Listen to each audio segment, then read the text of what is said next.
тантанаи мазкур барои истиқбол аз қаҳрамони ҷаҳон Нуралӣ Эмомалӣ мебошад. Ёдовар мешавем ки Нуралӣ Эмомалӣ дар Эквадор қаҳрамони ҷаҳон оид ба ҷудо гардид. Ман устоди спорти Иттиҳоди Шӯравӣ оид ба куштини самбо, оид ба куштини дзюдо, дорандаи қаҳрамони ҷаҳон байни устодон оиди куштини самбо соли 2004. Номун аст? Сайвалиев Сабзаалӣ. мо фахр мекунем. мо фахр аз он дорем ки чунин давлати озод дорем. чунин давлати хушбӯи хушнавои биҳиштӣ дорем. барои навин варзишгарое ки ҳозир ҳастанд мо бисёр фахр мекунем ки дар ин замон машқу дар ин замон тамринҳо мекунанд, обрӯи тоҷикистони моро мебардоранд. барои навин мо фахр мекунем. яке ман барои он дар инҷо ҳузур омадам ки ба пешвози шогирдома шогирдаш Собиров Фарух, ин шогирди аввалини мо аст. барои навин Парвиз Собиров, Манучер Собиров, ино ҳамаш шогирдои аз 5-солагӣ ман онҳоро тарбия додам, ба ин дараҷа овардам. ҳозир мо хушбахтем ки дастгир аз чизе ки ёд гирифтан мо ёд додем. мо фахр мекунем ки ин шогирдои мо боз то кадрҳои ҷаҳониро ки байрақи ҷумҳурии Тоҷикистон дар аслаи байналмилалӣ дар ҷаҳон бардоштанд. имрӯз ҳама чизе ки мебинем, имрӯз ҳамамон шоҳидем ки дар Тоҷикистон боз як иди варзиш аст, яъне ки паҳлавони мактаби мо аз намуди куштини ҷудо байни ҷавонон дар Эквадори шаҳри як давлати Эквадори қитъаи Америкаи Ҷанубӣ қаҳрамони бозиҳо байни ҷавонон шуд, як қаҳрамонҷон оид ба куштини ҷудо. яъне ки имрӯз рӯзи ид аст ва мо имрӯз вохӯрӣ ба уно пешвоз мегирем. тамоми варзишгарон, тамоми мардуме ки аз ин воқеа хабардоранд, инҷо ҳастанд, яъне ки дилсофона, сарбаландона ва хурсандона чикар мебинем мардум ҷамъ мемонанд. ман бобо Калонов Нуралӣ. шумо дар бораи писаратон нақл мекардед. аз кадом вақт ба варзиш сар кардан, чӣ гуна шавқ оғоз шуд дар варзиш? ман худам ки устоди варзишам, муаллими гӯштини мураббиам, гӯштини миллӣ, аз синни 6-7 солагиш дар толори варзиши худмо тамрин мекард то синни 18 солагиша. баъди хатми мактаби меҳона, баъд аввал омӯзишгоҳи институти коммерсия да ҳозир баъди ҳавай ҳамонҷо чӣ кардам, дохил шуд дар зали аки Парвиз Фарух Собир бо машқ кард. 2 соли дигар ба дастгирӣ ва ё сари мо ҷои якум гирифт рафта омад. мо бениҳоят хурсанд ҳастем ки набери мо дар ҷаҳон ҷои якум мегирем. ин хизматҳои шоистаи ҷаноби олӣ аст, барое ки ҷаноби олӣ тинҷӯ амониро офарид. агар тинҷӯ амонӣ намешуд, ин хел ҷавонон дар ҷаҳон ҷои якум парчам бардошта наметавонистанд. хизматҳои дуюмаш ҳамин ки падар то синфи 10 будагиш дар тарбияи падараш буд. баъди синфи 10 тарбияи падараш баромаду ба мактаби олӣ дохил шуд. омад ба ҳамон зале ки толоре ки аз Парвиз Собирӣ ки Фарух Собирӣ аст ва ё дар инобат гирифтану бениҳоят мардакҳои хуб, мардакҳое ки ҳамин хоксор ина бе гапу гуп қабул карданду заҳматҳои бениҳоят кашида, безаҳмат ҳеҷ вақт ранг накашида. ин хел намешавад. ранҷи бисёр кашидан, ина ёд додан, тарзи гӯштингирӣ чӣ хел будагиша. ана ки ҳозир чемпиони ҷаҳон шуд. мо хурсандем. мо ҳамин хел гуфтанӣ ҳастем ки дӯстон биёед, Тоҷикистони мо обод шавад. мо ҳамин хел хушбахтем ки ҷияни мо дар ҷумҳурии Тоҷикистон дар ҷаҳон якум ҷоро гирифт. ҳамаи шукранаи ҳамаи давлат, шукранаи президент, шукранаи сулҳи ваҳдат, шукранаи ҳамаи Тоҷикистони азизи мо. Эмомалӣ бачаи хуб буд. то синфи 9 дар мактаби 47 таҳсил намуд.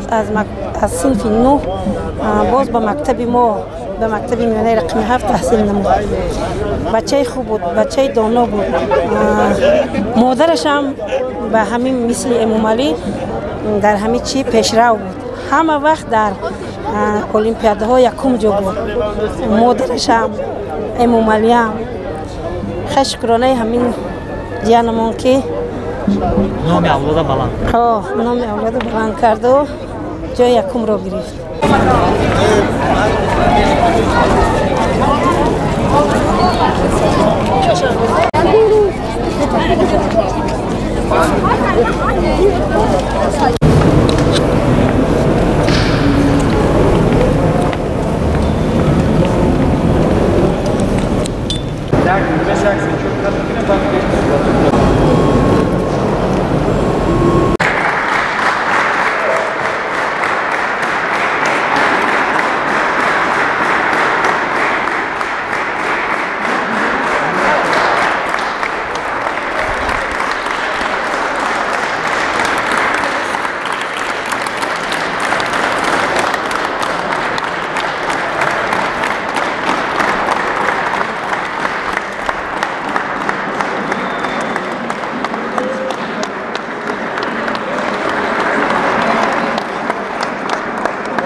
سلام خود را به کل مردم جمهوری تاجیکستان میرسانم. ما برای مسابقه طول 6 ماه مشارکتی آمادگی جدی دیم.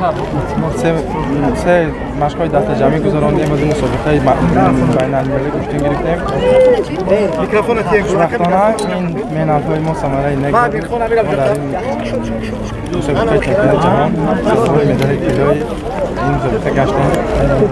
اولا میناداری خودم را به پیشوای ملت پرزیدنت جمهوری تاجیکستان و برای شهر دوشنبه محترم رستم امیرعلی میرسانم که به همه ما ورزشکاران اینقدر مکتب‌های ورزشی گشاده دادند و یکی از آنها کلوب ورزشی پرویز صابیروف میباشد و میناداری خودم را به این به دیرکتور کلوب یعنی پرویز صابیروف میرسانم که برای ما ورزشکاران اینقدر شرایط خوب مهیا کرده است و میناداری خودم را به استاد عزیزم پرویز صابیروف میرسانم که برای من بسیار مهنت و زحمت ها کشیدن. مدلی اینها است. انشاءالله در آینده کوشش می‌نمایم که مدال‌های بین کلانسالان و المپیاد را به دست آورم. هدف اساسی ما همین بود که مدت 6 ماه ما بسیار زحمت زیاد کشیدیم که 3 تا مشق دست جهانی گذراندیم که 2 تا مسابقه بین المللی. هدف ما همین بود که ما در چمپیونات جهان مدال به دست بیاریم. امروز خوشبختانه آن را به دست آوردیم و سزاوار مدال طلا شدیم. چی مشکلات در تمرین در تمرین یگان چیز به مشکلی نمی شود. مشکلات زیاد بود. مشکلات زیاد این بود که تمرین وقتی که امام علی تمرین میکرد جایش میومد که گریه میکرد میگفت که دیگه زورم نمیرسه نمیتونه. مهنت با یه بار زیاد میکردیم که ما این مدال به دست بیارم. انشالله کوشش میکنیم که این نو 20 سال دارد. کوشش میکنیم که مدال چمپیونات جهان بین کلانسالا به دست بیاریم.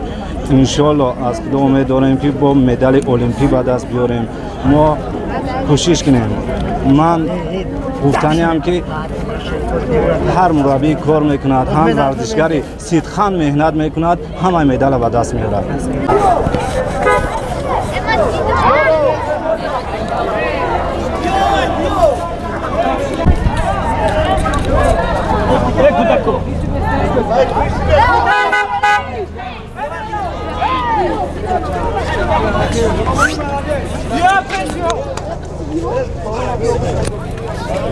Jaha!